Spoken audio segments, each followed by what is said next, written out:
আপনারা জানেন যে 1 টাকার ফাউন্ডেশন দীর্ঘদিন যাবৎ মানুষের কল্যাণে নিয়োজিত। দীর্ঘ প্রায় 1 বছর, সম্ভবত গত বছরের কোরবানির পর থেকে আমাদের কার্যক্রম নিবু নিবু করে শুরু হয়েছিল। যেভাবে দেখা গেছে প্রথম দিকে আমাদের 1 টাকার ফাউন্ডেশন তারা বিভিন্ন বাড়িতে গিয়ে যারা অসুস্থ ছিল তাদের ঔষধের সেবা প্রদান করেছেন। এরপরে শীতবস্ত্র বিতরণ করেছেন। এরপরে আমাদের মধ্যে একজন ব্যক্তি ঋণ কিছুটা লাঘব করে দিয়েছে 1 টাকার ফাউন্ডেশনের মাধ্যমে। এরপর আজকে আমাদের আয়োজন এই রমজান মাসে ইফতারি প্লাস ঈদ সামগ্রী বিতরণ চলছে। 1 টাকার ফাউন্ডেশনে যারা কর্মী রয়েছে, অ্যাক্টিভ কর্মী রয়েছে, প্লাস 1 টাকা ফাউন্ডেশনের টাকা দিয়া, পয়সা দিয়া, শ্রম দিয়া, মেধা দিয়া সাহায্য করেছে, তাদেরকে আল্লাহ পাক উত্তম জাযা দান করুক। সকলে আমিন।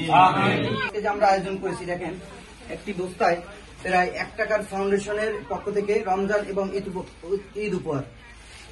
একটি বস্তায় প্রায় 9 ধরনের প্রোডাক্ট রয়েছে।